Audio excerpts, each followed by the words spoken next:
কিছু লোকজনের রিকোয়ারমেন্ট ছিল, ডিমান্ড ছিল যেন ইলেকশনটা পিছায়। তো অ্যাকর্ডিং টু দ্যাট রিকোয়েস্ট আমরা ফিফার কাছে চিঠি দিয়েছিলাম।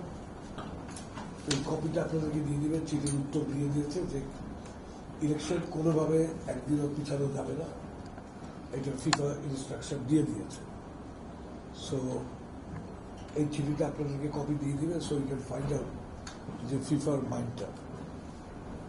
আর আমি আপনাদের সাথে যেটা বসছি আমার পার্সোনাল ব্যাপারে, আমি 4 টার্ম আপনাদের সাথে ছিলাম।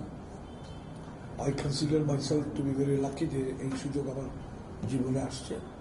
তো এখন যে কামিং ইলেকশন আসতেছে 26শে অক্টোবরে, এই ইলেকশনে আমি কন্টেস্ট করব না। So that's my final decision. তো এটা আপনাদেরকে জানাবার জন্য আসছি। আর আপনাদের সবাইকে আমি ধন্যবাদ জানাই যে আমার সাথে এই 16 বছর কাজ করার জন্য। এতে অনেক আন্ডারস্ট্যান্ডিং, মিসআন্ডারস্ট্যান্ডিং হয়েছে, এটা হইতেই পারে। So I have nothing in my heart. আশা করবো আপনারাও মনে কিছু রাখবেন না।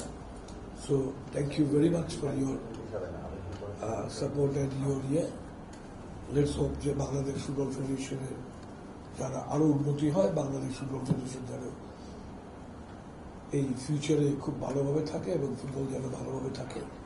অ্যাটলিস্ট আমার একটা মনে খুশি আছে যে last under-20 sub championship champion হয়ে আমি যেতে পারছি। So that is a good thing for me, আমার নিজের পার্সোনাল ইয়ের জন্য। তো আপনাদের সবাইকে আমি এবার ধন্যবাদ জানাই। আমি আপনাদেরকে থ্যাংক ইউ ভেরি মাচ।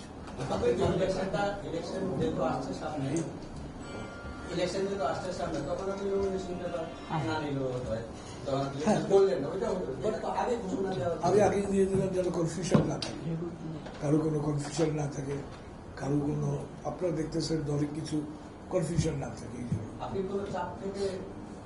আমি যা বলার বলে দিয়েছি। আর আরেকটা জিনিস হলো যে লাস্টে যে একটা রিকোয়েস্ট ছিল, ওরা বল চেয়েছিল আমাদের কাছে। সো আমরা বল অ্যারেঞ্জ করেছি। সব ইয়েগুলাকে ডিস্ট্রিক্ট এবং ক্লাব সবাইকে বল ডিস্ট্রিবিউট করে দেওয়া হবে।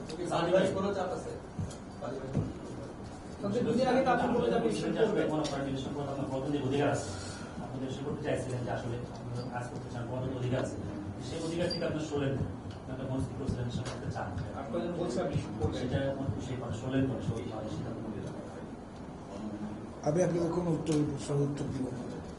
আমি আমার মতামতটা দিয়ে দিয়েছি যে আমি ইলেকশন করছি না। ধন্যবাদ। Thank you.